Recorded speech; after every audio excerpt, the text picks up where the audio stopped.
कैसे हो आप लोग सभी? क्या हाल चाल है आप लोगों के?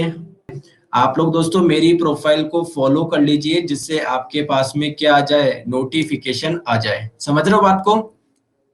और दोस्तों 11 जनवरी से सभी टॉप टीचर्स के टॉप बैच स्टार्ट हुए हैं। आप लोग इनको ज्वाइन कर सकते हो। सीजीएल, सीएचएसएल सभी एग्जाम्स के लिए है। यहाँ पर आप लोग को 40,000 घंटे का रिकॉर्डेड कंटेंट भी अवेलेबल है। इसका मतलब अब आप लोगों को कोर्स के खत्म होने का इंतजार नहीं करना। 20,000 से ज्यादा प्रैक्टिस क्वेश्चन है। समझ रहे हो? तो आपका दोस्तों एसएससी का 12 महीने का 6500 का है। रेफरल कोड लगाओगे आप लोग नीरज 11 तो ये कितने का पड़ जाएगा? 5,850 रुपए का पड़ जाएगा। और अगर बात करें रेलवे की तो 12 महीने का 3,000 का है। नीरज 11 लगाओगे 2700 का पड़ जाएगा। दोस्तों एसएससी में कंप्लीट साइंस का कोर्स मेरा अवेलेबल है जिसमें से बायोलॉजी हम लोग पूरी कंप्लीट कर चुके हैं। आज ही क्या स्टार्ट हुआ है? फिजिक्स स्टार्ट हुआ है, भौतिक विज्ञान। तो आप लोग आज भी ज्वाइन कर सकते हो। एसएससी का कंप्लीट आप लोगों का कोर्स है। आंसर आप लोग बताइएगा। बताइए।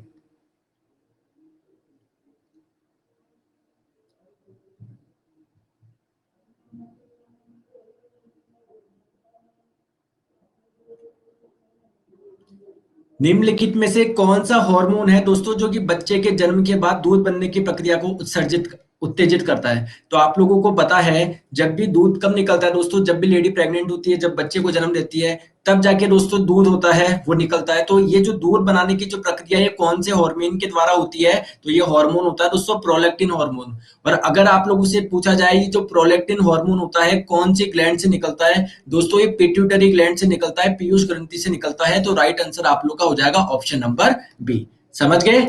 चलिए दोस्तों नेक्स्ट क्वेश्चन आप लोगों के स्क्रीन पर। आंसर आप लोग बताएंगे। बताइए।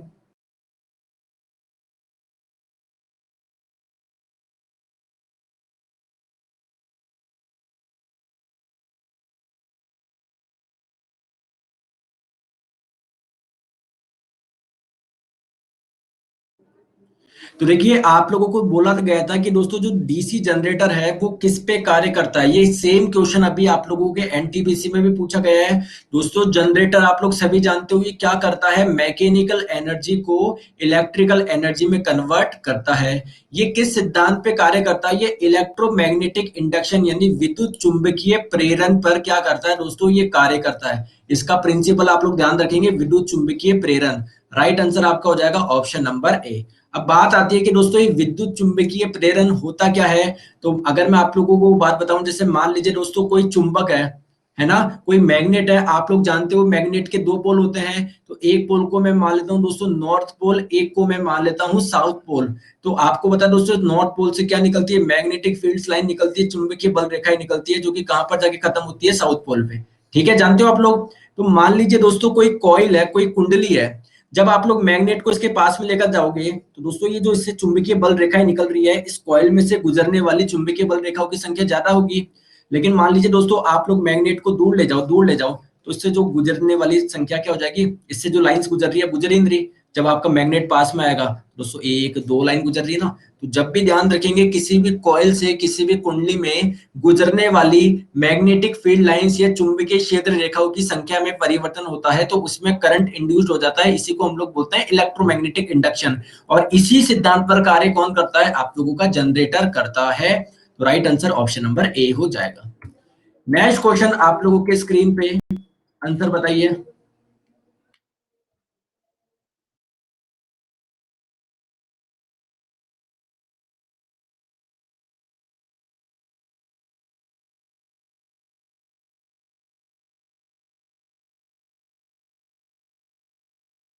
आप लोगों से पूछा गया निम्नलिखित में से कौन सा अक्रिय गैस वायुमंडल में नहीं पाया जाता इस एटमॉस्फेयर में? तो इस एटमॉस्फेयर में दोस्तों सबसे ज्यादा जो पाई जाती है वो नाइट्रोजन, आप लोग सभी जानते हैं। Then oxygen. अब देखिए इनमें कौन कौन सी इनर्ट गैस पाई जाती है। आर्गन एक इनर्ट गैस है क्या? बिल्कुल है। दोस्तों नियॉन है क्या? बिल्कुल है ना। हीलियम, नियॉन, हीलियम हो गया, नियॉन हो गया, आर्गन हो गया, क्रिप्टॉन हो गया, जिनॉन हो गया, ये सभी इनर्ट गैसेस पाई जाती है। लेकिन दोस्तों रेडॉन नहीं पाई जाती है। तो राइट आंसर आपका ऑप्शन नंबर ए हो जाएगा क्योंकि यही पूछा गया था कौन सी गैस नहीं पाई जाती है, कौन सी इनर्ट गैस नहीं पाई जाती है। ठीक है, चलिए दोस्तों आगे हम लोग चलते हैं नेक्स्ट क्वेश्चन पे। आंसर आप लोग बताएंगे।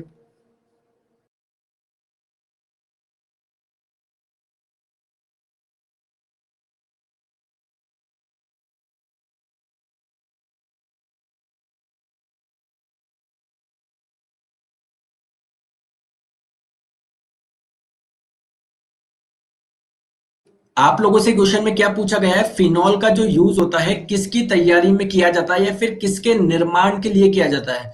तो ध्यान रखेंगे दोस्तों, जो बेकेलाइट होता है इसके निर्माण के लिए किसकी जरूरत होती है, फिनॉल की जरूरत होती है। फिनॉल का फॉर्मूला क्या है, C6H5OH, ये क्या हो जाएगा, फिनॉल का फॉर्मूला हो जाएगा। तो दोस्तों फिनॉल और आप लोग ध्यान रखेंगे फॉर्म एल्डिहाइड क्या हो जाएगा, एक तो फिनॉल और दूसरा आप लोग का फॉर्म एल्डिहाइड, ये दोनों मिलके ही किसका निर्माण करते हैं, बेकेलाइट का निर्माण करते हैं। तो राइट आंसर आपका हो जाएगा ऑप्शन नंबर ए। ठीक है दोस्तों, एक बार मैं आपके चैट्स खोल देता हूँ। दोस्तों आज आपको थोड़ा सा पीछे से साउंड वगैरह लग रहा होगा ना, पीछे साउंड आ रहा है, तो एक्चुअली घर पे क्या है, रामायण के पाठ चल रहे हैं, तो थोड़ा सा आज आज के लिए एडजस्ट कर लो, है ना, क्योंकि आज घर पे कुछ पूजा वगैरह हो रही है, रामायण के पाठ चल रहे हैं, है ना, तो थोड़ा सा आप लोग एडजस्ट कर लीजिए, है ना। आपको पता है रोज नहीं आता है, आज थोड़ा सा साउंड आ रहा है, थोड़ा सा एडजस्ट कर लो, भगवान का नाम है, सुन लो आप भी। ठीक है, चलो आ जाइए।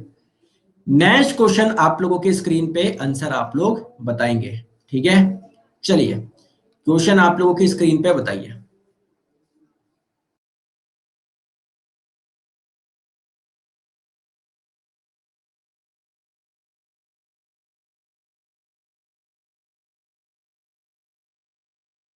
देखिए दोस्तों, ये क्वेश्चन इस बार के एनटीपीसी में आप लोगों से पूछा गया था कि जो आईसी चिप्स होती है किसकी बनी होती है। सबसे पहले हम लोग समझते हैं दोस्तों, ये आईसी चिप्स का पूरा नाम क्या है, तो इसका नाम होता है दोस्तों इंटीग्रेटेड सर्किट चिप्स।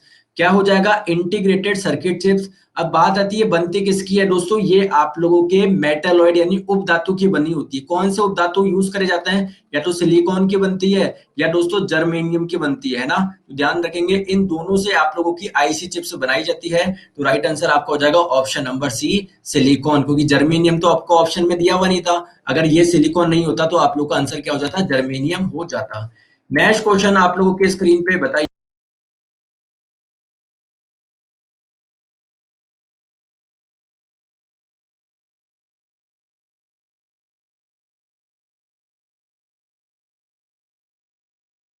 आप लोगों से पूछा जा रहा है हीमोग्लोबिन का क्या कार्य है। हीमोग्लोबिन क्या है दोस्तों, एक प्रकार का प्रोटीन है। कहां पर पाया जाता है, ब्लड में पाया जाता है।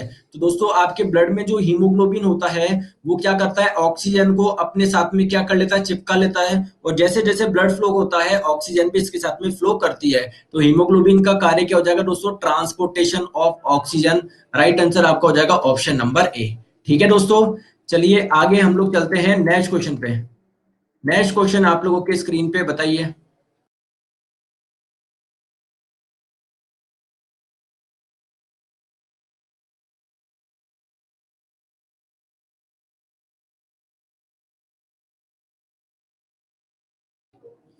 नेशनल साइंस डे, राष्ट्रीय विज्ञान मनाया जाता है।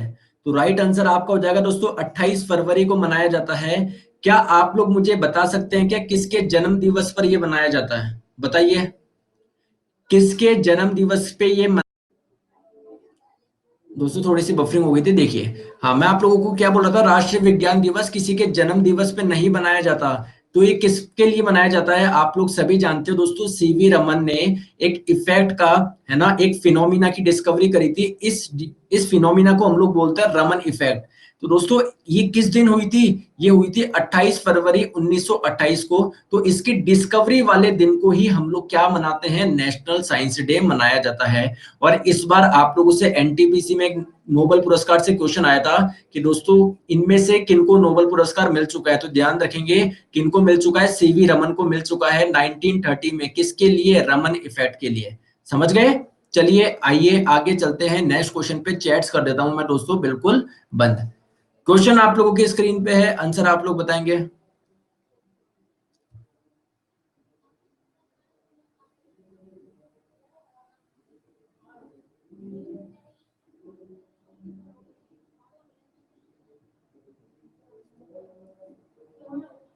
दोस्तों ये किसका आएगा, किसके, है ना, अमीनो एसिड किसके संश्लेषण के लिए आवश्यक है। संश्लेषण का मतलब क्या होता है दोस्तों, निर्माण करना। तो अमीनो एसिड से किसका निर्माण होता है, बेसिकली ये क्वेश्चन हो गया। तो ध्यान रखें दोस्तों, अमीनो एसिड मिलके क्या बनाते हैं, प्रोटीन बनाता है। जो आपका प्रोटीन होता है वो किससे मिलके बना होता है, वो 20 यूनिट या 20 इकाई अमीनो एसिड से मिलके बना होता है, अमीनो अम्ल से मिलके बना होता है।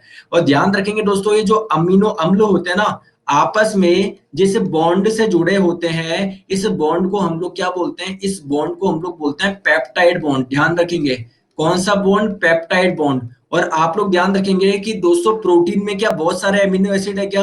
तो बहुत सारे पेप्टाइड बॉन्ड भी होंगे। तो प्रोटीन का दूसरा नाम क्या है दोस्तों? पॉलीपेप्टाइड भी है। इसका दूसरा नाम क्या है? पॉलीपेप्टाइड भी है। ध्यान आप लोग रखेंगे। तो राइट आंसर आपका हो जाएगा option number C. Next question आप लोगों के स्क्रीन पे आंसर बताएंगे।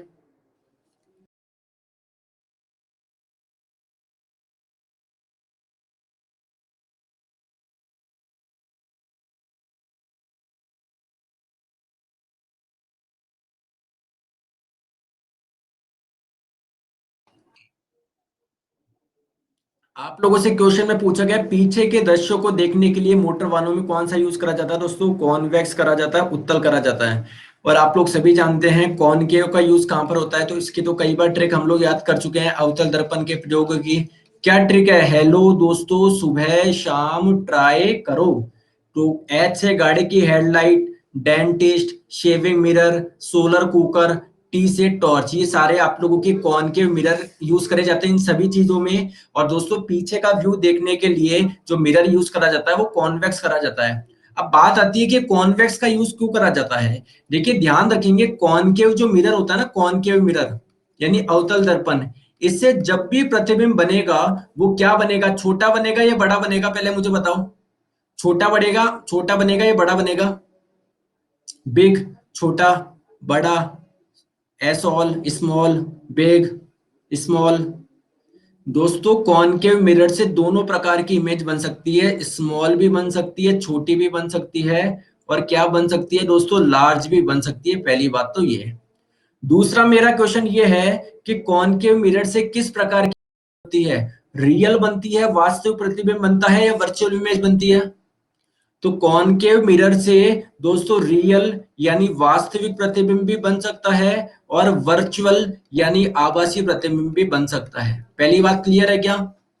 आप लोगों से पूछा जाए वर्चुअल इमेज यानी आभासी प्रतिबिंब कैसा होता है? आभासी प्रतिबिंब दोस्तों हमेशा कैसा होता है? इरेक्ट होता है, हमेशा कैसा होता है? सीधा होता है। जबकि रियल इमेज यानी वास्तविक प्रतिबिंब हमेशा कैसा होता है? हमेशा उल्टा होता है, इन्वर्टेड होता है।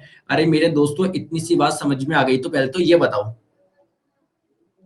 ये मैंने आपको कहानी बताई कॉनकेव की, लेकिन ध्यान रखेंगे दोस्तों कॉन्वेक्स जो मिरर होता है ना, यानी उत्तल दर्पण होता है ना, उससे जिंदगी में हमेशा कैसी इमेज बनती है? वर्चुअल इमेज बनती है। चाहे ऑब्जेक्ट को आप लोग कहां पर भी रखो, वर्चुअल इमेज बनती है, हमेशा आभासी प्रतिबिंब बनता है।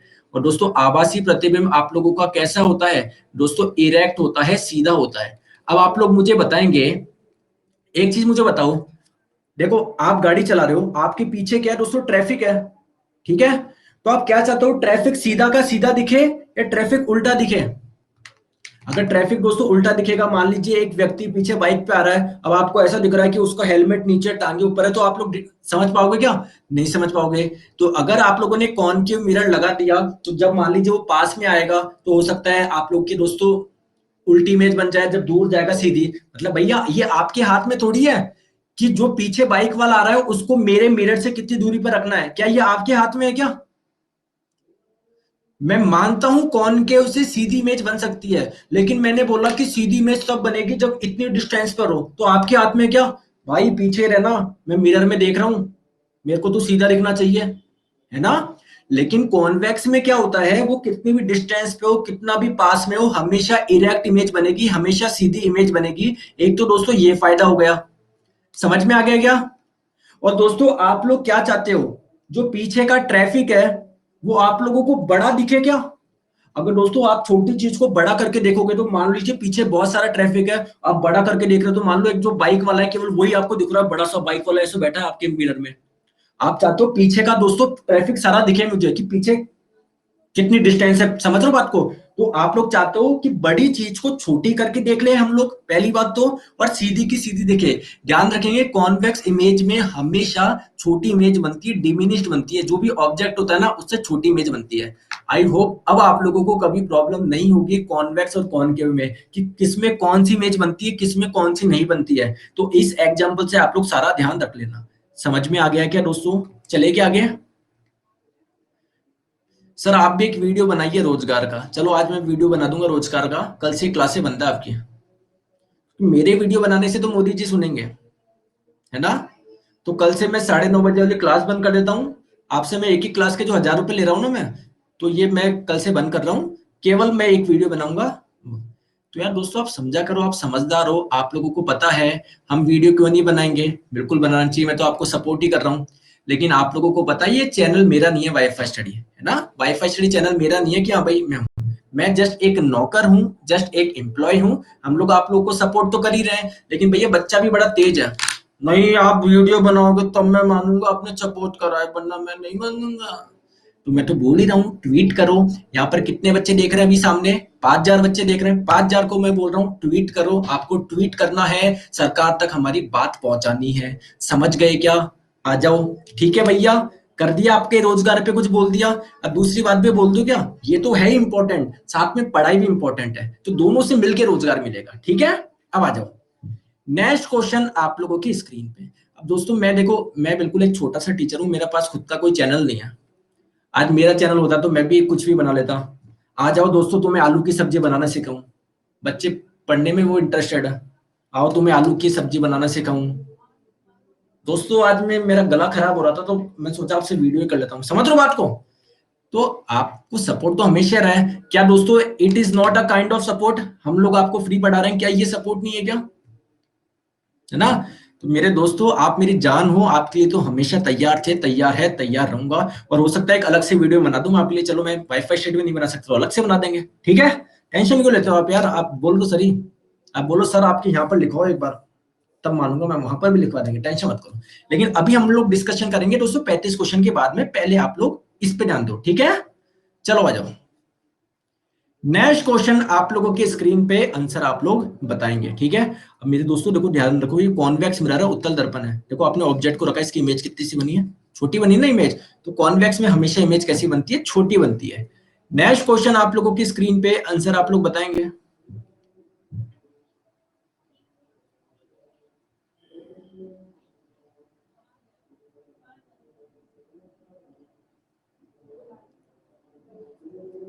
दोस्तों सेल थ्योरी यानी कोशिका सिद्धांत का प्रतिपादन किसने करा?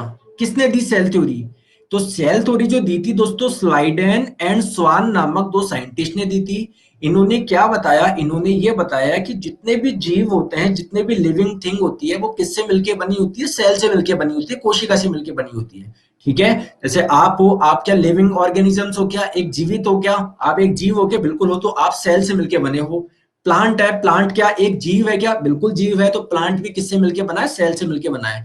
लेकिन अगर आप लोगों से पूछे इस थ्योरी का अपवाद बताओ, तो दोस्तों थ्योरी का अपवाद हो जाएगा आपका वायरस। क्यों? क्योंकि दोस्तों वायरस क्या होता है? एक लिविंग की तरह भी वर्क करता है, एक नॉन लिविंग की तरह भी। जब वो आपकी बॉडी के बाहर होता है तो नॉन लिविंग की तरह वर्क करता है, जब आपकी बॉडी के अंदर होता है तो लिविंग की तरह वर्क करता है। तो जब देखो वायरस एक लिविंग है ये नहीं है, मतलब जब आपकी बॉडी के अंदर आ जाएगा जब तो लिविंग है। तो देखिए लिविंग है, लेकिन दोस्तों जब भी आपका वायरस क्या होता है? एसेलुलर होता है, बिना कोशिका का होता है, फिर भी क्या दोस्तों, ये एक जीव की तरह बिहेव कर सकता है। ठीक है? तो राइट आंसर आपका हो जाएगा ऑप्शन नंबर सी।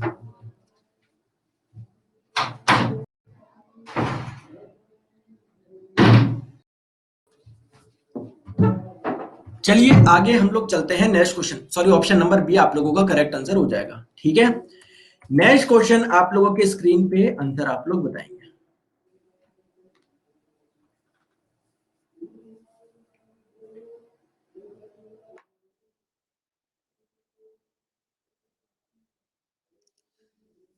दोस्तों इस क्वेश्चन में है ना, थोड़ा सा गड़बड़ हो गया। इंग्लिश अलग लिखी है, हिंदी अलग लिखी है।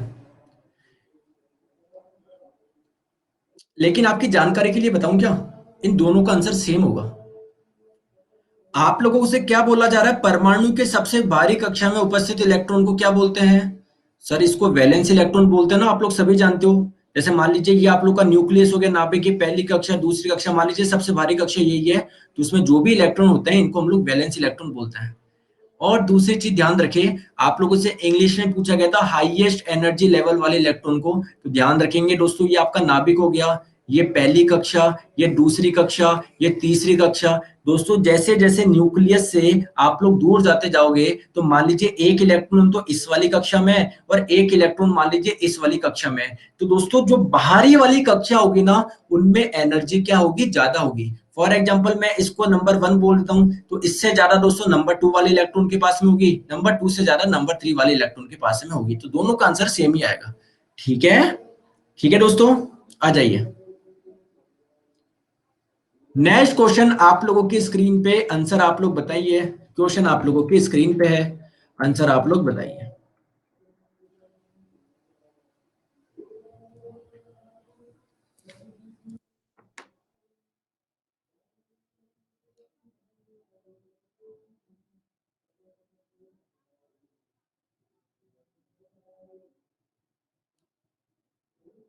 एक पारसेक में कुल कितने प्रकाश वर्ष होते हैं? देखिए आप लोग सभी जानते हो पारसेक क्या होता है, ये एक डिस्टेंस की यूनिट है। बहुत बहुत बड़ी दूरी का मात्रक है।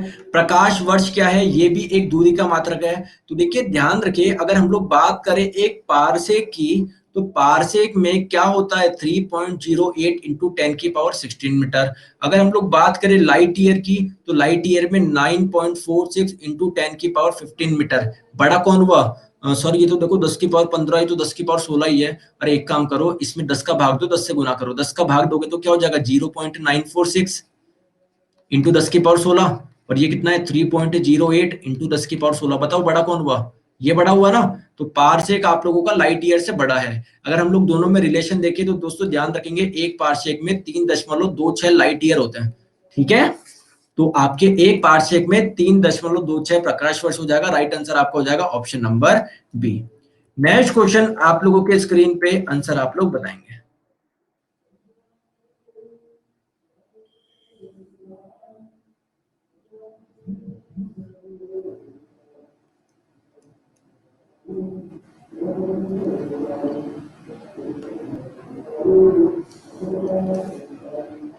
दोस्तों आप लोग वेव को इंफ्रासोनिक कब बोलोगे? आप लोग सभी जानते हो फ्रीक्वेंसी के बेसिस पे आप लोग वेव को अलग अलग पार्ट में क्लासिफाई करते हो। अगर फ्रीक्वेंसी दोस्तों 20 हर्ट्ज से कम होती है तो इस प्रकार के साउंड को हम लोग इंफ्रासाउंड या इंफ्रासोनिक साउंड, या फिर आप लोग क्या बोल दोगे, अपश्रव्य। क्या बोल दोगे? अपश्रव्य। और ऐसा साउंड दोस्तों जिसकी फ्रीक्वेंसी 20,000 हर्ट्ज या 20 किलो हर्ट्ज से अधिक है, उसको हम लोग अल्ट्रासाउंड बोलते हैं, या अल्ट्रासोनिक साउंड बोलते हैं, या पराश्रव्य ध्वनि बोलते हैं। और ध्यान रखेंगे हम कहां तक सुन सकते हैं, ऐसा साउंड जिसकी फ्रीक्वेंसी 20 से 20,000 हर्ट्ज के बीच में होती है, ये हम लोग सुन सकते हैं। इसको हम लोग बोलते हैं एकॉस्टिक। यानी दोस्तों ये आप लोगों का ऑडिबल है। ये वाला फ्रेंस इन फ्रीक्वेंसी वाला साउंड क्या कर सकते हैं, हम लोग सुन सकते हैं। लेकिन आप लोगों से पूछा जा रहा है कि इंफ्रासोनिक किसको बोलोगे, तो जिसकी फ्रीक्वेंसी 20 हर्ट्ज से कम होगी। ठीक है, less than 28, option number D. ठीक है, नेक्स्ट क्वेश्चन आप लोगों के स्क्रीन पे, आंसर आप लोग बताएंगे। दोस्तों ये ऑप्शन ए है, ये बी है, ये सी है, ये डी है ना, ध्यान रखिएगा। चलिए आंसर बताएंगे आप लोग।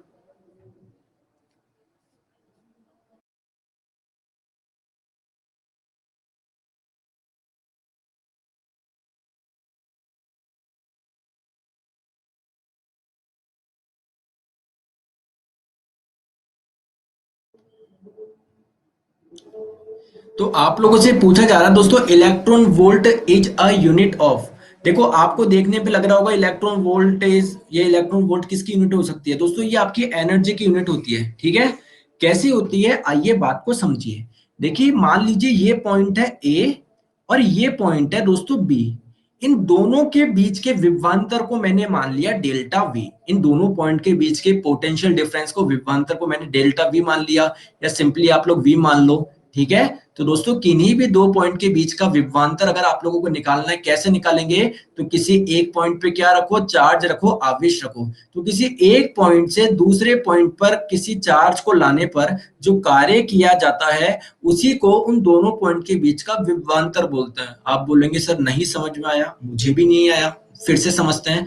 दोस्तों जो विभवांतर होता है ना, इसका फॉर्मूला मैं बता देता हूं आप लोगों को। विभवांतर का फॉर्मूला क्या है, किन्हीं भी दो बिंदुओं के मध्य विभवांतर का फॉर्मूला होता है वर्क यानी कार्य बट्टे चार्ज यानी आवेश, यानी चार्ज। तो एक पॉइंट से दूसरे पॉइंट पे लाने पे दोस्तों जो वर्क किया गया और कितना चार्ज को लेकर आए, मतलब इस चार्ज को लाने के लिए कितना वर्क करना पड़ा, तो वर्क अपॉन चार्ज क्या होता है, विभवांतर होता है। अब दोस्तों एक चीज ध्यान रखो आप लोग, मान लीजिए अगर विभवांतर 1 वोल्ट का हो और चार्ज एक इलेक्ट्रॉन के बराबर हो, यानी 1.6 इंटू 10 की पावर -19, तो वर्क कितना हो जाएगा, 1 इंटू 1.6 इंटू 10 की पावर -19, इसी को हम लोग बोलते हैं इलेक्ट्रॉन वोल्ट। तो इलेक्ट्रॉन वोल्ट का मतलब क्या होता है दोस्तों, 1.6 इंटू 10 की पावर -19 जूल। तो ये इलेक्ट्रॉन वोल्ट बेसिकली एक एनर्जी का मात्रक है। और एक इलेक्ट्रॉन वोल्ट में सिंपली इतना सा ध्यान रखो, एक इलेक्ट्रॉन वोल्ट में कितनी एनर्जी होती है, 1.6 इंटू 10 की घात -19 जूल होती है। तो right answer option number A हो जाएगा। नेक्स्ट क्वेश्चन आप लोगों की स्क्रीन पे आंसर बताएंगे।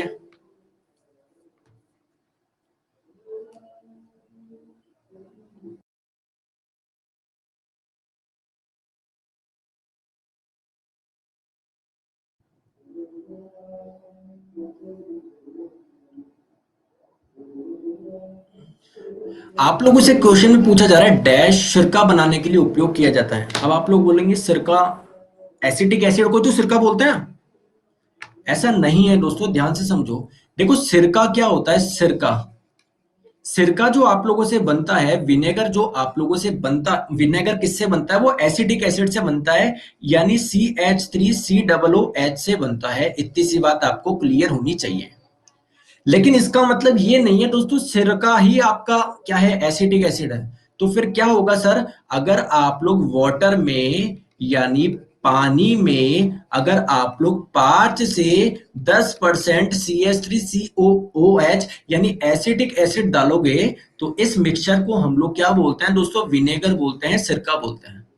अच्छा, तो सर अगर 100% प्योर एसिटिक एसिड हो तो इसको हम लोग क्या बोलते हैं, इसको हम लोग ग्लेशियल एसिटिक एसिड भी बोलते हैं। तो यानी अगर किसी सॉल्यूशन में दोस्तों पूरा का पूरा पानी हो, बस 5 से 10% आप लोगों का एसिटिक एसिड हो, तो इस मिक्सचर को हम लोग सिरका बोलते हैं। ठीक है, तो कंफ्यूजन दूर हो गया। कभी भी ये मत बोलना कि एसिटिक एसिड का ही दूसरा नाम विनेगर है। हाँ, अगर आपको एग्जाम में कुछ क्वेश्चन इस प्रकार से दिया हो तब तो हमको मानना ही पड़ेगा, लेकिन रियलिटी हम लोगों को पता है सिरका बनता किससे है, एसिटिक एसिड से बनता है। लेकिन इसका मतलब नहीं पूरा एसिटिक एसिड को हम लोग विनेगर बोल देंगे। अरे समझ गए क्या?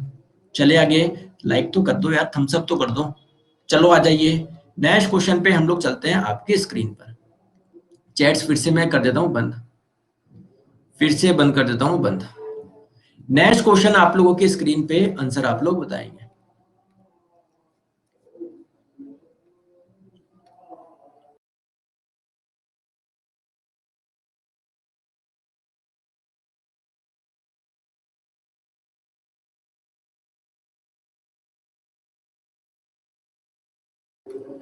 देखिए आप लोगों को पता है दोस्तों, जो आतिशबाजी होती है ना, जब पटाखे फोड़ते हैं आप लोग दिवाली पे, तो कौन कौन से अलग अलग कलर निकलते हैं। तो इसमें जो ग्रीन कलर होता है वो किसकी वजह से होता है दोस्तों, ग्रीन कलर होता है आपका बेरियम की वजह से। आइए बात करते हैं ग्रीन कलर किसकी वजह से होता है, बेरियम की वजह से होता है। रेड कलर की बात करें तो स्ट्रोंशियम की वजह से होता है। ऑरेंज कलर कैल्शियम की वजह से। येलो कलर सोडियम की वजह से। तो ये आप लोग याद रखेंगे। कैसे इसको याद रख सकते हैं, आइए देखते हैं। देखिए एक चीज आप लोग जानते हो, जो भी आपके स्ट्रीट लाइट लगती है ना जिसमें येलो लाइट होती है, तो उसमें जो येलो कलर होता है वो किसकी वजह से होता है, सोडियम वेपर की वजह से होता है। तो येलो तो आप लोगों को याद रह जाएगा, कौन से एलिमेंट की वजह से होता है, सोडियम की वजह से होता है। क्लियर है क्या? अगर हम लोग बात करें दोस्तों रेड कलर, तो रेड कलर आप लोगों का सिंपली याद रख लेना स्ट्रोंशियम, और ऑरेंज आपका हो जाएगा कैल्शियम। तो इसको कैसे याद रखेंगे, तो आप लोगों ने सुना ही है, उस चलो मैं छोड़ो, मतलब सिंपली आप लोग इसको याद रख लेना अभी, है ना। रेड आपका ये चार याद रख लो आप लोगों को, है ना। और ये ब्लू का भी काफी पूछा जाता है, तो ब्लू का कैसे याद रख लोगे, आप लोगों को पता है दोस्तों, जो कॉपर सल्फेट होता है इसी का ही दूसरा नाम क्या है, नीला तोता, यानी ब्लू विट्रॉयल। तो कॉपर से आप लोग ध्यान रखोगे, कॉपर कौन सा कलर प्रोवाइड करता है आप लोगों का, ब्लू कलर प्रोवाइड करता है। ठीक है, आ जाइए दोस्तों, नेक्स्ट क्वेश्चन आप लोगों के स्क्रीन पे आंसर बताएंगे आप लोग।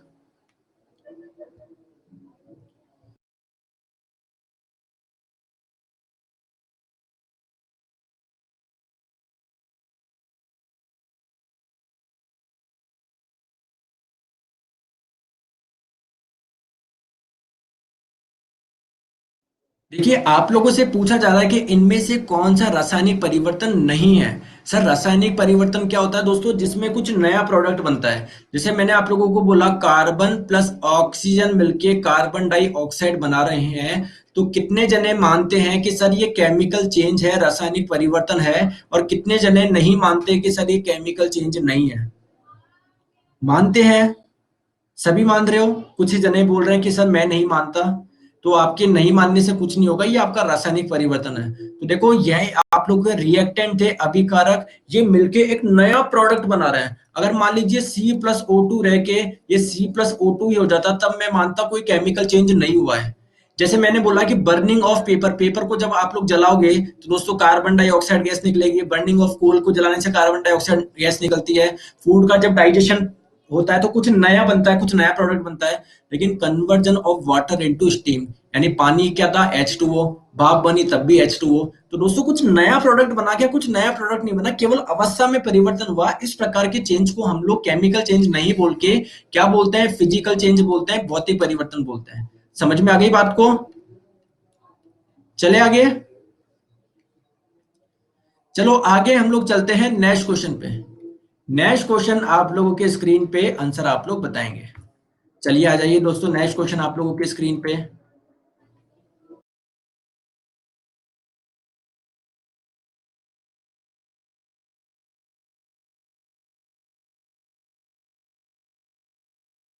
बताइए।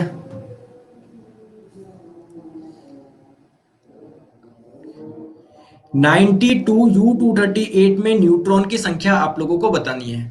दोस्तों, ये नीचे वाला नंबर क्या होता है? प्रोटॉन की संख्या। एटॉमिक नंबर, एटॉमिक नंबर क्या होता है? प्रोटॉन की संख्या के बराबर। प्रोटॉन हम लोगों को पता पड़ गया कितने हैं, 92 है। ये ऊपर वाला नंबर क्या होता है? 238। ये तो सर प्रोटॉन प्लस न्यूट्रॉन होता है। प्रोटॉन प्लस न्यूट्रॉन कितना दिया हुआ है आप लोगों को? 238 दिया हुआ है। तो न्यूट्रॉन आप लोगों को बताना है। 238 में से 92 घटा दो, ठीक है। तो ये 8 में से 2 गया 6, 13 में से 9 गया कितना? 4, और 2 में से 1 गया 1, तो 146 आप लोग का राइट आंसर हो जाएगा ऑप्शन नंबर सी। ठीक है। नेक्स्ट क्वेश्चन आप लोगों के स्क्रीन पे आंसर आप लोग बताएंगे।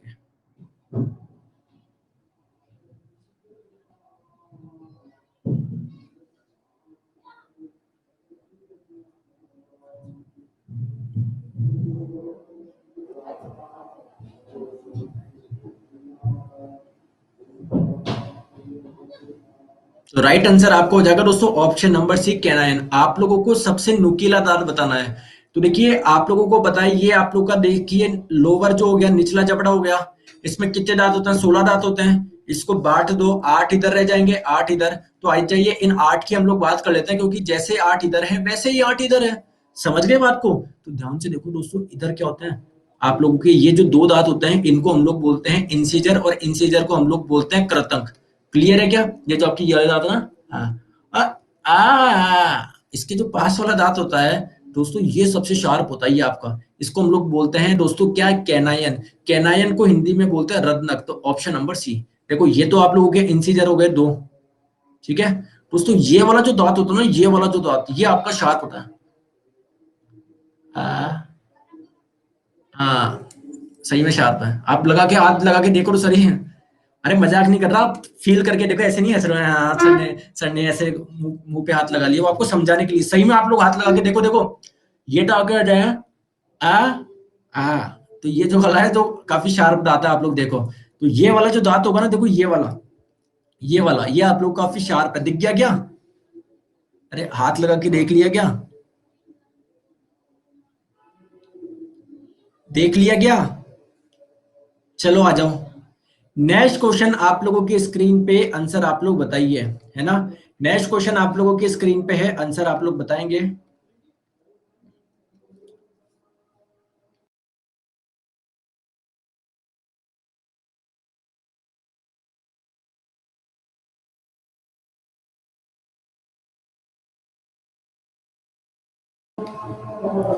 इलेक्ट्रिक हीटर में कौन सा मटेरियल यूज करा जाता है? तो इलेक्ट्रिक हीटर में करा जाता है दोस्तों कौन सा? नाइक्रोम, है ना।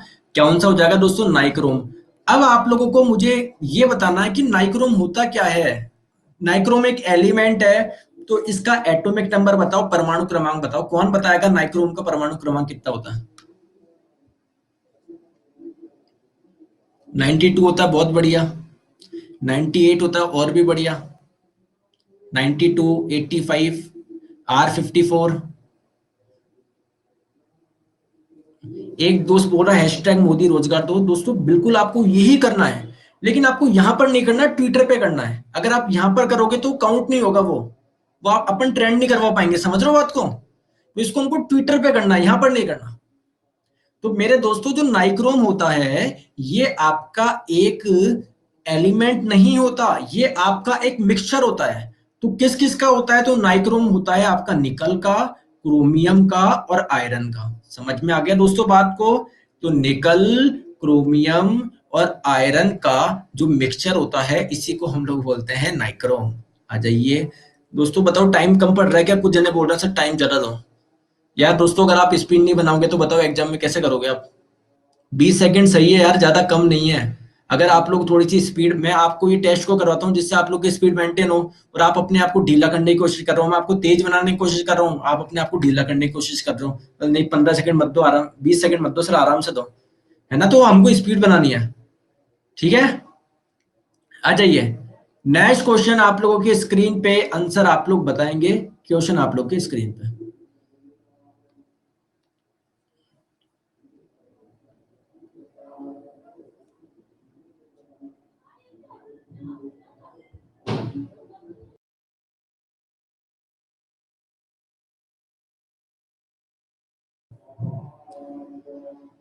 दोस्तों आप लोगों से पूछा जा रहा है दोस्तों, हेमेटोलॉजी क्या है? तो स्टडी ऑफ ब्लड यानी रक्त के अध्ययन को ही हम लोग क्या बोलते हैं? हेमेटोलॉजी बोलते हैं। अगर हम लोग बात करें स्टडी ऑफ बोन्स, तो ये तो आप लोग का ऑस्टियोलॉजी हो जाएगा। तो राइट आंसर आपका हो जाएगा दोस्तों ऑप्शन नंबर बी, यानी रक्त के अध्ययन को ही हम लोग बोलते हैं हेमेटोलॉजी। नेक्स्ट क्वेश्चन आप लोगों की स्क्रीन पे, आंसर आप लोग बताएंगे, बताइए।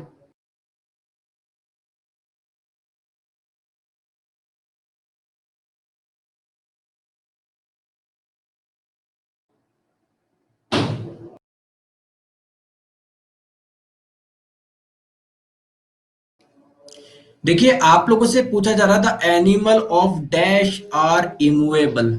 आप लोग सभी जानते हो दोस्तों, जितने भी आप लोगों के जीव है, इनको हम लोग अलग अलग फाइलम में बांटते हैं, अलग अलग संघ में बांटते हैं। फिर हम लोग बोल देंगे जो ऑर्थोप्रोडा फाइलम वाले जो जीव होते हैं, इनकी क्या खास बात है दोस्तों? इनके पैर जुड़े हुए होते हैं। समझ रहे हो बात को? आप लोग उल्टा करके देखोगे, इनके जो पैर होते हैं वो जुड़े हुए होते हैं, जॉइंटेड होते हैं। तो ऐसे ही हर फाइलम की एक अलग अलग विशेषता होता है। तो दोस्तों जो पॉरीफेरा फाइलम वाले जो जीव होते हैं, ये आपके इमूवेबल होते हैं, ऐसे मूव नहीं कर सकते। तो क्या हम पॉरीफेरा में आ सकते हैं? क्या सवाल ही नहीं बनता हमारा पॉरीफेरा में। हम तो दोस्तों मूवेबल होते हैं, गतिशील होते हैं। तो पहली बात करते हैं, पॉरीफेरा में जो भी जीव आते हैं, इनकी खास बात क्या होती है? तो पोरी से याद रखिए, पोर्स। पोर्स का मतलब छेद। इनके पूरी बॉडी पे दोस्तों क्या होते हैं? छेद होते हैं। दूसरी बात क्या होता है दोस्तों, जैसे मान लीजिए ये आप लोगों को स्पॉन्जेस जो होता है ना दोस्तों, स्पॉन्जेस, ये इसी का ही क्या है, एक एग्जाम्पल है पॉरीफेरा का। तो मान लीजिए आप लोगों के दोस्तों, ये समुद्र में मान लीजिए कोई सपोर्ट है, पत्थर पड़ा है, तो ये ध्यान रखेंगे सपोर्ट के सहारे रहते हैं ये। ठीक है, ये हमेशा सपोर्ट के सहारे रहते हैं, इनको कोई सपोर्ट चाहिए। ध्यान रखेंगे, राइट आंसर आपका हो जाएगा ऑप्शन नंबर ए, पॉरीफेरा। और ना ही इनमें सर्कुलेटरी सिस्टम होता है, ना ही दोस्तों इनमें रेस्पिरेटरी सिस्टम होता है। जैसे हमारे तो सर्कुलेटरी सिस्टम भी है, रेस्पिरेटरी सिस्टम है, इनमें नहीं पाया जाता। दोस्तों इनमें टिश्यू ही नहीं पाए जाते। आप लोग बोलेंगे टिश्यू क्या होता है, उत्तक क्या होता है? सेल्स के ग्रुप को, इनमें जो सेल्स होते हैं वो जुड़ते नहीं है। तो टिश्यू नहीं बनेंगे, टिश्यू नहीं मिलेगी तो ऑर्गन नहीं बनेगा। समझ रहे हो? राइट आंसर आपका हो जाएगा option number A. Next question आप लोगों के स्क्रीन पे, आंसर आप लोग बताएंगे।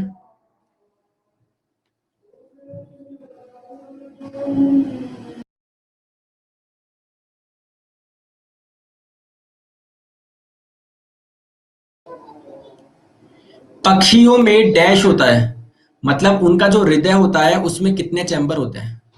अच्छा, मैं यहाँ पर एक चीज चेक करना चाहूंगा कि कितने बच्चे अपनी पढ़ाई को लेकर, मतलब वो है बहुत ज्यादा, क्या सर इस बार रेलवे में नौकरी चाहिए। मैं एक ही चीज पूछूंगा, देखते हैं कितने बच्चे सीरियस है या नहीं है। दोस्तों अभी आप लोगों का एक पेपर हुआ था कोंकण रेलवे टेक्नीशियन का, जिसमें 20 नंबर की साइंस आती है। मैंने आप लोगों को बोला था कि उसकी रेस्पॉन्स शीट आ चुकी है, मैं आप लोगों को यूट्यूब पे करवा रहा हूं, आप लोग देखिए कौन से 20 क्वेश्चन आए थे। तो उसमें क्वेश्चन पूछा गया था हार्ट से रिलेटेड, उसमें किस ऑर्गेनिजम्स का, किस जीव का पूछा गया था कि इसके हृदय में कितने कक्ष होते हैं? बहुत बढ़िया। फिश का पूछा गया था, ठीक है, बहुत बढ़िया। तो उसमें पूछा गया था दोस्तों फिश का, कि मछली का जो हृदय होता है वो कितने चैम्बर होता है? तो मछली का हृदय होता है 2 चैम्बर। अगर बात करें पक्षियों की, तो पक्षियों का हो जाएगा दोस्तों 4 chamber, option number B. Sir कैसे याद रखेंगे? कल से तोता का पूछ लेगा। तो ध्यान रखेंगे दोस्तों, आप लोग जितने भी वर्टिब्रेट्स होते हैं ना, वर्टिब्रेट्स क्या होता है? जिनमें रीढ़ की हड्डी पाई जाती है। क्या हम लोग वर्टिब्रेट है क्या? बिल्कुल है।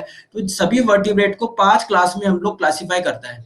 पाइसेज यानी मछली, तो मछली में कितने हर्ट का चैम्बर होता है, मतलब कितने चैम्बर का हर्ट होता है? 2 चैम्बर। एम्फीबियंस, उभयचर, यानी जो पृथ्वी पर भी रह सकते हैं, लैंड पे भी रह सकते हैं, पानी में भी रह सकते हैं, जैसे फ्रॉग हो गया, मेंढक हो गया, तो इनमें 3 चैम्बर होता है। रेप्टाइल्स में भी 3 चैम्बर होता है। पक्षी में 4 चैम्बर होता है। मैमल्स में 4 चैम्बर होता है। ठीक है, तो जरा आप ये कमेंट करके बताओ दोस्तों, बंदर जो होता है ना, बंदर का हर्ट कितने चैम्बर का होता है? बंदर का हर्ट 4 चैम्बर होता है, क्योंकि बंदर क्या है, एक मैमल है। जरा मुझे बताओ दोस्तों, क्रोकोडाइल जो होता है ना, क्रोकोडाइल, उसका जो हर्ट होता है ना, वो कितने चैम्बर का होता है? तो दोस्तों आप लोग सभी जानते हो रेप्टाइल्स क्या होते हैं, जो रैंग रैंग के चलते हैं।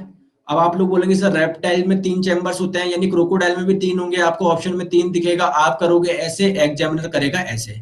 दोस्तों एक एक्सेप्शन आप लोगों को याद रखना है, कि जो क्रोकोडाइल होता है, इसमें 3 नहीं होके कितने होते हैं दोस्तों? 4 होते हैं। ठीक है, याद रख लोगे क्या?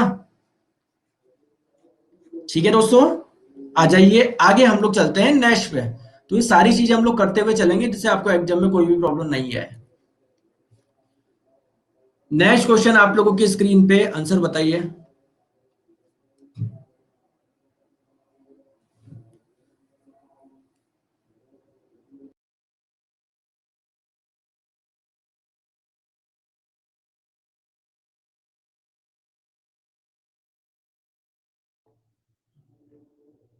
दोस्तों आप लोगों से पूछा जा रहा है, एपीफाइट्स वो प्लांट होते हैं जो कि दूसरे प्लांट पे डिपेंड करते हैं।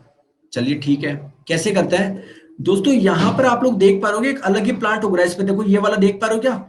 इसको हम लोग बोलेंगे एपीफाइट। तो एपीफाइट क्या होते हैं? एपीफाइट आप लोगों के वो होते हैं, only physical support and not nutrient from there host. मतलब जिसपे ये उगते हैं, उनसे क्या करते हैं, केवल और केवल उनपे सपोर्ट, सपोर्ट के लिए होते हैं वो। उनसे न्यूट्रिशन एब्जॉर्ब नहीं करते, वो अपना न्यूट्रिशन एयर से बना लेते हैं कैसे भी करके। ठीक है, तो वो उस होस्ट से, होस्ट का मतलब है जिसपे वो आप लोगों के उग रहे हैं, तो उससे कोई भी न्यूट्रिशन नहीं लेते, केवल और केवल क्या लेते हैं? फिजिकल सपोर्ट लेते हैं। राइट आंसर आपका हो जाएगा ऑप्शन नंबर बी।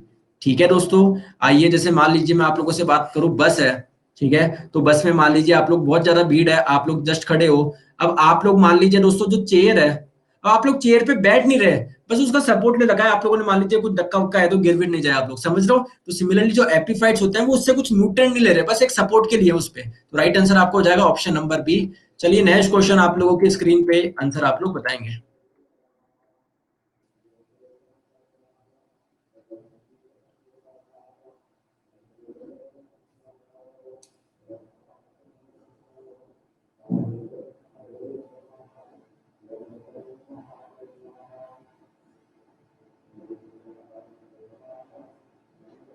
आप लोगों से पूछा जा रहा है दोस्तों, जो फूल होते हैं, आपको बताओ फूल में खुशबू आती है, तो वो क्यों करते हैं? हवा को शुद्ध करने के लिए, मक्खियों को दूर करने के लिए, कीड़ों को आकर्षित करने के लिए।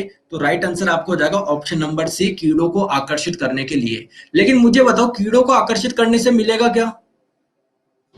कीड़ों को आकर्षित करने से क्या मिलेगा? नाइट्रोजन मिलेगा। दोस्तों बहुत बढ़िया, बहुत बढ़िया, वेरी गुड। पॉलिनेशन होगा दोस्तों, क्या होगा? पॉलिनेशन होगा, परागण होगा। अब ये पॉलिनेशन क्या होता है? जैसे आप लोगों को पता है दोस्तों, हमारे में रिप्रोडक्शन होता है, तो रिप्रोडक्शन भैया, इंसान को तो किसी की जरूरत है ही नहीं है, वो तो खुद ही फोन पे, हाँ भैया, समझ रहे हो बात को? लेकिन आप लोगों को पता है फ्लावर में क्या होता है, आप लोगों का मेल पार्ट से फीमेल पार्ट में जब पोलन ग्रेन्स जाएंगे, पराग कण जाएंगे, तो इस प्रक्रिया को हम लोग बोलते हैं पॉलिनेशन। तो ये प्रक्रिया दोस्तों हवा से भी हो सकती है, कि हवा से दोस्तों मेल पार्ट से फीमेल पार्ट में चला गया। ठीक है, या फिर दोस्तों कुछ इंसेक्ट्स होते हैं, कीट होते हैं, जो ये काम करते हैं। तो बेसिकली उन पॉलिनेशन के लिए क्या करते हैं, ये आप लोगों का खुशबू को एमिट करता है। ठीक है, चलो आगे, चलो आओ नेक्स्ट क्वेश्चन पे। बड़ा शरारती हो तुम, ये बात तो समझ ली भाई। मतलब यहाँ पर हो पढ़ने वाले तुम, लेकिन तुम्हारा दिमाग ऐसा चलता है ना भाई साहब, कौन बोलता है तुम्हारा सिलेक्शन नहीं हो सकता? दिमाग तो तुम्हारा थ्री डायमेंशनल सोचता है, मतलब ये जो टेस्ट मैं करवा रहा था आपको थ्री डायमेंशनल सोचने के लिए उस प्रकार से करवा रहा था, जस्ट क्वेश्चन को स्विच कर सको। अभी मान लो एक क्वेश्चन आपका नर्वस सिस्टम में ब्रेन का ये कौन सा भाग होता है जो कि छींकने काश से संबंधित है, अब तुरंत क्वेश्चन आ गया संवेग क्या होता है, तो ऐसे थ्री डायमेंशनली सोचवाना चाहता था आपको कि तुरंत बायोलॉजी से फिजिक्स में स्विच करो, फिजिक्स से केमिस्ट्री में, केमिस्ट्री से कुछ आप लोग कंप्यूटर में, लेकिन आप तो दूसरे थ्री डायमेंशन सोच रहे हो। सही बात है। आ जाओ नेक्स्ट क्वेश्चन पे चलते हैं, आप लोगों की स्क्रीन पे आंसर आप लोग बताएंगे। बहुत अच्छा क्वेश्चन है प्यारे दोस्तों, आंसर बताओ।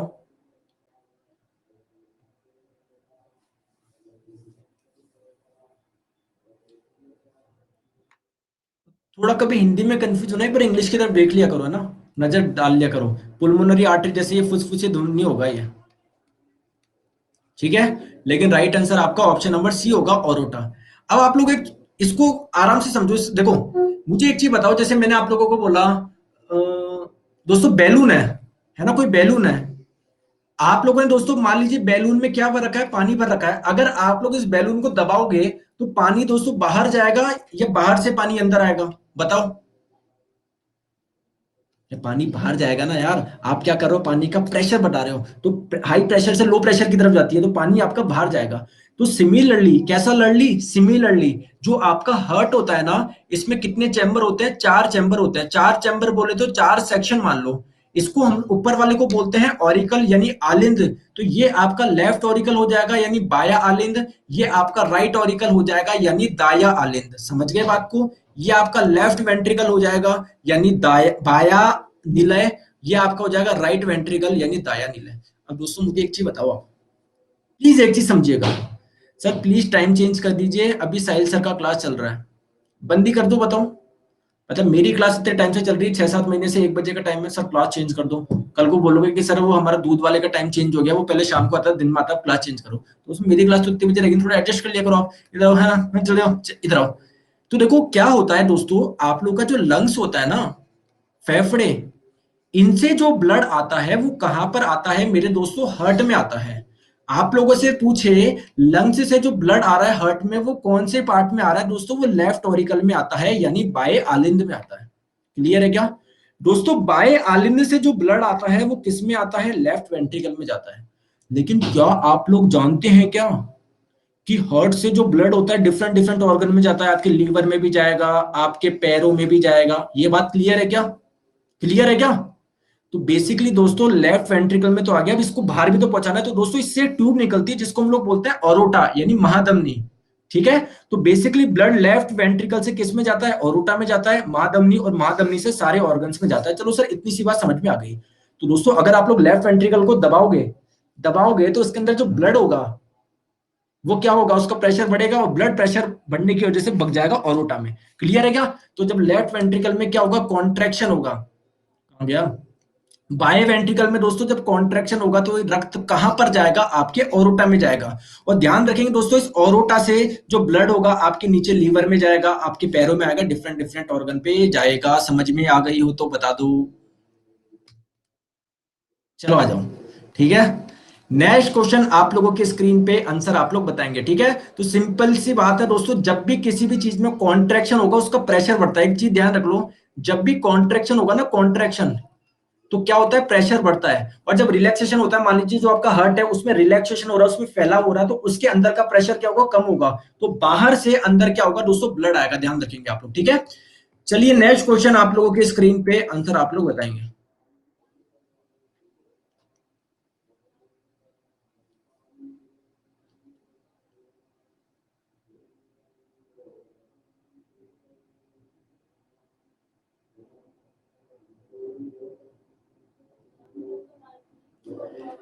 ग्लूकोमा किसकी डिजीज है दोस्तों, ये आंखों की डिजीज है। क्या आप लोग बता सकते हो कि इसमें होता क्या है? चलो आपने ये तो बता दिया कि सर आंख की बीमारी, चलो मैंने मान लिया।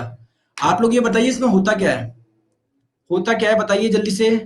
प्रोटिया, जल्दी कंप्लीट, सूजन आ जाती है, अंधा, नहीं नहीं, देखो इधर आओ, देखो ये हमारी आंख होती है, ठीक है।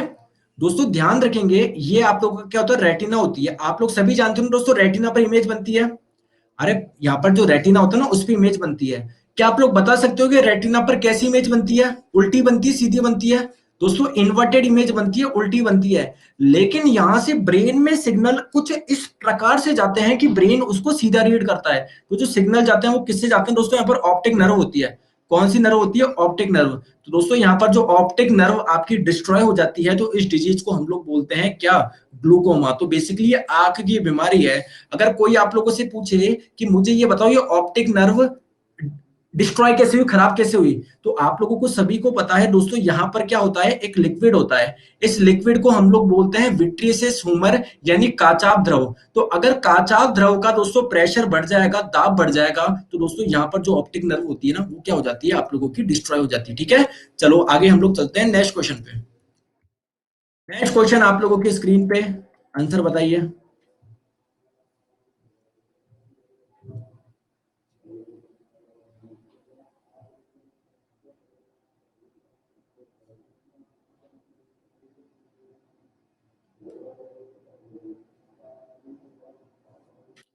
हीमोग्लोबिन में कौन सी धातु होती है, हीमोग्लोबिन क्या है, एक प्रकार का प्रोटीन है, कहां पर पाया जाता है, ब्लड में। दोस्तों इसमें कौन सी धातु पाई जाती है, आयरन पाई जाती है। सिंपल सिंपल सा क्वेश्चन है, ध्यान रखेंगे। नेक्स्ट क्वेश्चन आप लोगों के स्क्रीन पे, आंसर बताइए।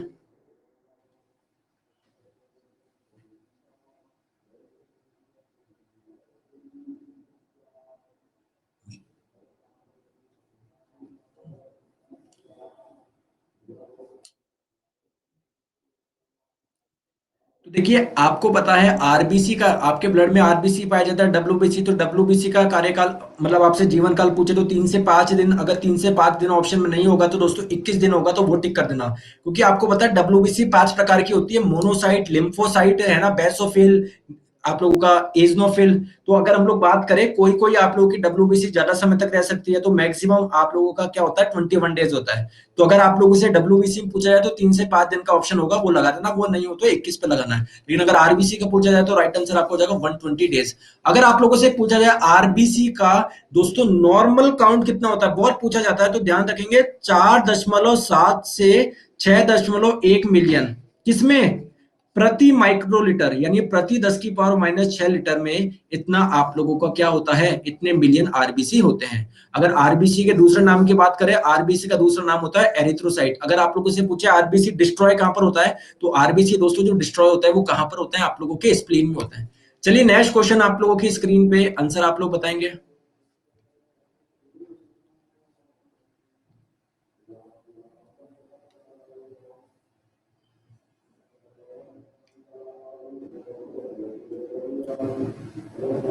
सेलुलोज किसका एक मेन कंपोनेंट है। तो दोस्तों जो सेल वॉल होती है ना, सेल वॉल क्या होती है, सेल वॉल क्या होती है, मतलब किसी भी सेल की जो आउटर मोस्ट लेयर होती है इसको सेल वॉल बोलते हैं, इसके अंदर वाली लेयर को सेल मेम्ब्रेन बोलते हैं। ध्यान रखेंगे, हमारे में, ह्यूमंस में, एनिमल में सेल वॉल नहीं पाई जाती है। हमारी जो आउटर मोस्ट लेयर होती है वो सेल मेम्ब्रेन ही होती है। तो सेल वॉल कहां पर पाई जाती है, प्लांट में पाई जाती है, फंगस में पाई जाती है, बैक्टीरिया में पाई जाती है। तो इनकी जो सेल वॉल होती है, मतलब जो सेल्यूलोज होती है, सेल वॉल होती है, वो सेल्यूलोज की बनी होती है। तो राइट आंसर आपको हो जाएगा option number A. Next question आप लोगों के स्क्रीन पे, आंसर आप लोग बताएं।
दोस्तों अब साउंड आ रहा है? अब आ रहा है? अच्छा, लास्ट के दो क्वेश्चन में साउंड नहीं आया। आपको दिख तो रहा था क्वेश्चन? क्वेश्चन आपको दिख रहा था क्या? 30 नंबर पे साउंड नहीं आया, 30 नंबर से साउंड नहीं आया। ओके, चलो दोस्तों कोई बात नहीं, आपको क्वेश्चन तो दिख गया था ना?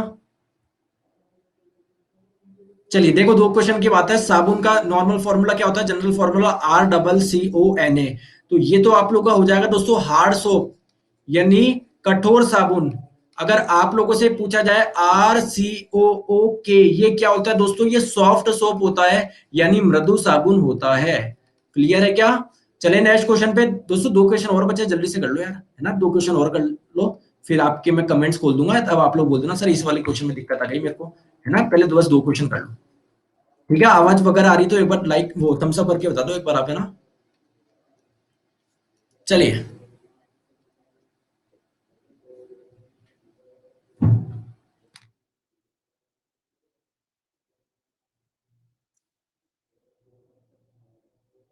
तो देखिए आप लोगों से पूछा जा रहा है दोस्तों, जो ड्यूट्रियम होती है उसकी द्रव्यमान संख्या क्या होती है? तो 1H1 प्रोटियम होता है, 1H2 आपका ड्यूट्रियम होता है। तो जो 1H2 आप लोग का होता है ड्यूट्रियम, इसकी द्रव्यमान संख्या क्या होती है? मास नंबर 2 होती है। राइट आंसर आप लोग का हो जाएगा ऑप्शन नंबर ए। क्लियर है दोस्तों? चलिए आगे हम लोग चलते हैं नेक्स्ट क्वेश्चन पे। लास्ट क्वेश्चन है, आंसर आप लोग बताएंगे।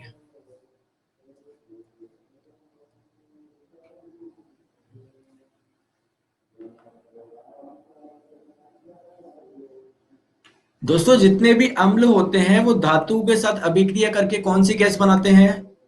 तो राइट आंसर आपका हो जाएगा दोस्तों ऑप्शन नंबर बी, हाइड्रोजन। ध्यान रखेंगे, जब भी कोई भी मेटल, कोई भी धातु अभिक्रिया करेगा किसी एसिड से, तो दोस्तों एक तो सॉल्ट बनता है, प्लस कौन सी गैस बनती है? हाइड्रोजन। चाहे देख लो कैल्शियम अभिक्रिया करे हाइड्रोक्लोरिक एसिड से, या कैल्शियम किसी दूसरे एसिड से करे, या किसी तीसरे एसिड से करे, हमेशा कौन सी गैस निकलती है? हाइड्रोजन निकलती है। मैग्नीशियम करे तब भी हाइड्रोजन, जिंक करे तब भी हाइड्रोजन, कोई सा भी मेटल आप लोगों का रिएक्ट करवा लो एसिड से, आप लोगों को हाइड्रोजन गैस मिलेगी। तो चलिए दोस्तों, पहले तो मैं आप लोगों को आपके रैंक बता देता हूँ, फिर जो आपके मन में इच्छा हो फिर आप लोग मुझे बताइएगा। ठीक है, एक बार रैंक बता दूं।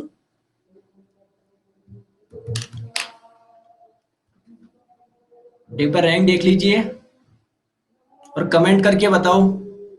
एक एक व्यक्ति अपनी रैंक कमेंट करो भैया।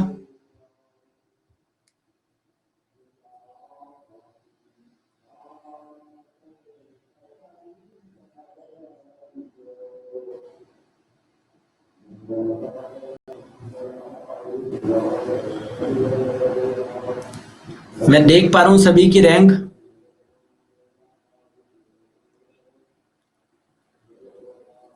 बहुत खराब हो रहा है कुछ दिन से। कोई बात नहीं मोहित जी, अगर आपकी रैंक खराब आ रही है तो इससे परेशान थोड़ी होना है।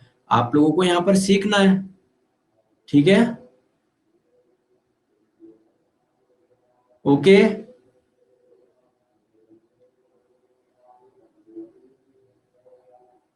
हाँ, अब बताइए दोस्तों। अब आपकी जो समस्या है कि सर मुझे यहाँ पर क्वेश्चन में साउंड नहीं आया, तो दोस्तों साउंड नहीं आया तो आपको क्वेश्चन दिखे दिखा भी नहीं क्या?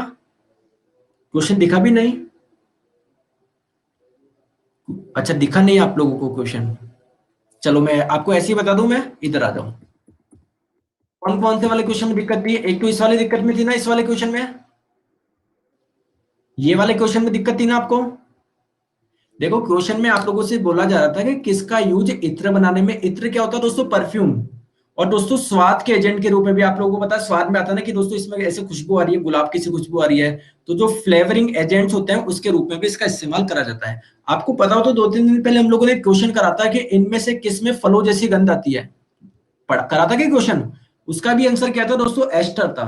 तो अगर बात करें एस्टर क्या होता है, आपका ऐसा कंपाउंड जिसमें COO पाया जाता है। आप लोग बोलेंगे सर ये R और ये R डैश क्या है? दोस्तों कार्बन की श्रृंखला है। देखो जिसमें आप लोगों का ये COO आप लोगों का पाया जाएगा, ठीक है, तो ये वाला जो आप लोगों का कहलाएगा, इसको हम लोग बोलते हैं एस्टर ग्रुप। ठीक है। और बताओ दोस्तों, और किस में डाउट आया आपको? मैं अब अपना अलग चैनल बता रहा हूँ, टेंशन मत करो। Neeraj sir fan club. और बताओ। सर मैथ के साथ ओवरलैप हो रहा है दोस्तों, अब आप मुझे बताइए मेरी गलती है क्या? मेरी क्लास की जो टाइमिंग होगी 1 बजे में वही तो करूंगा, आप ऐसी बात करते हो।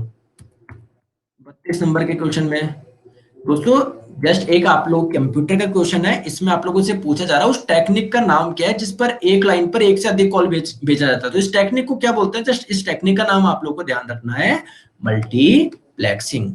ठीक है,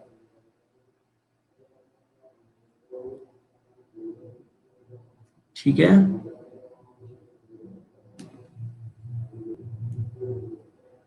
और बताइए।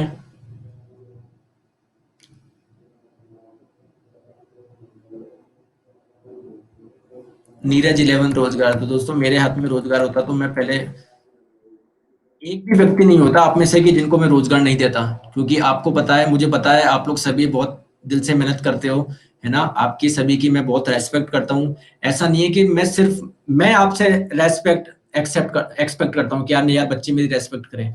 मैं भी आपकी बहुत रेस्पेक्ट करता हूँ, आपकी मेहनत की करता हूँ, क्योंकि मैं देखता हूँ दोस्तों 9:30 बजे हो या दोपहर 1 बजे क्लास हो, आप लोग दिल से देते हो। मतलब शायद ही, मतलब मुश्किल से 50-60 बच्चे ऐसे होंगे दोस्तों जो शायद सीरियस नहीं देते होंगे, बट आप लोग सभी बहुत सीरियसली मेहनत कर रहे हो। और दोस्तों आप लोग जो मेहनत कर रहे हो उसका फायदा आप लोग को जरूर मिलेगा, है ना। आप लोग यकीन मानिए, जो आप लोग के पेपर हो, जैसे कुछ बच्चे बोलते हैं सर मैंने बहुत मेहनत करी लेकिन सर मेरे 70 क्वेश्चन ही करके आया मैं, तो आप लोग टेंशन मत लो, हो सकता है आप लोग का जो शिफ्ट हो वो हार्ड आया हो तो दोस्तों आपके नॉर्मलाइजेशन में बढ़ जाएगा।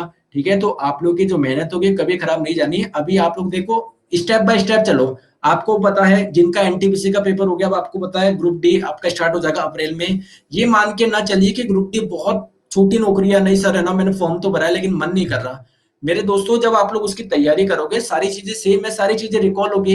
ये मान के आप चलो मेरा सीबीटी 2 कब आएगा, मैं तब तैयारी करूंगा, तब आराम से आप लोग थोड़ा रिलैक्स हो जाओ, तो वो भी बेकार है। आप लोगों ने जो इतना मोमेंटम बना रखा है पिछले 5-6 महीनों से, क्यों ना उसको कंटिन्यू करें, और जो आप लोग की जो भी भड़ास है, जो भी आप लोगों की मेहनत है, उसको एक एग्जाम में निकाले सारी। ठीक है, तो अपनी प्रिपरेशन को बाधित ना होना दे। रही बात दोस्तों सपोर्ट ट्वीट, तो आप लोग सभी जानते हो वो हमेशा हम आपके साथ में थे, हमेशा साथ है, साथ में रहेंगे। कोई भी ऐसी चीज बता दो कि सर आपने, मतलब अगर आप लोग, मतलब बच्चे आजकल एक्सपेक्ट ये करते हैं बस सर एक वीडियो बनाओ, आप हम तभी मानेंगे आप हमारे सपोर्ट में हो। दोस्तों वो जो वीडियो वगैरह वो हमारे हाथ में नहीं है, क्योंकि आप, मेरा कोई खुद का चैनल तो है नहीं, समझ रहे हो। मैं जस्ट बच्चे को गाइड कर सकता हूँ, और मैं कर रहा हूँ कि हाँ भाई आप लोगों को करना चाहिए। और क्या ये पढ़ाना वगैरह सपोर्ट नहीं है क्या? भाई आपको पता है पिछले 3-4 महीने पहले भी आपका बहुत ज्यादा प्रोटेस्ट चला था। बहुत सारे टीचर आए थे, इवन कई स्टूडेंट ने खुद के यूट्यूब चैनल बना बना के कर रहे थे। लेकिन अल्टीमेटली पढ़ाया किसने आपको? आपको मुझे खुद बताओ, आपको पढ़ाया किसने? पढ़ाया आपको वाईफाई स्टडी ने, अनअकैडमी ने पढ़ाया बिल्कुल फ्री, सारी स्पेशल क्लासेस सारा यूट्यूब पे फ्री पढ़ाया, हमने पढ़ाया। तो दोस्तों सपोर्ट में हमेशा थे, हमेशा है, हमेशा रहेंगे, आपके बिना क्या है। लेकिन जो कोई चीज समझा करो, कुछ बाउंडेशंस होती है जो नहीं हो सकता, इसके पीछे ये नहीं है कि भाई आप इसके खिलाफ नहीं बोल रहे, वो कंपनी गाइडलाइंस होता है। आपको पता है वाईफाई स्टडी पे कितने टीचर हैं? आपको पता है वाईफाई स्टडी पे कितने टीचर हैं?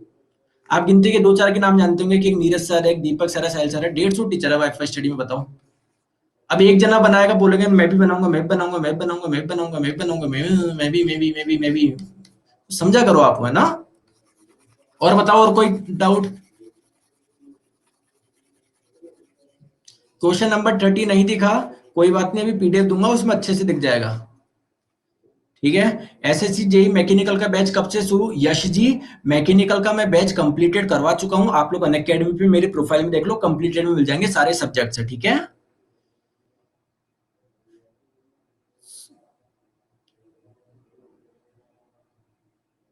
ठीक है।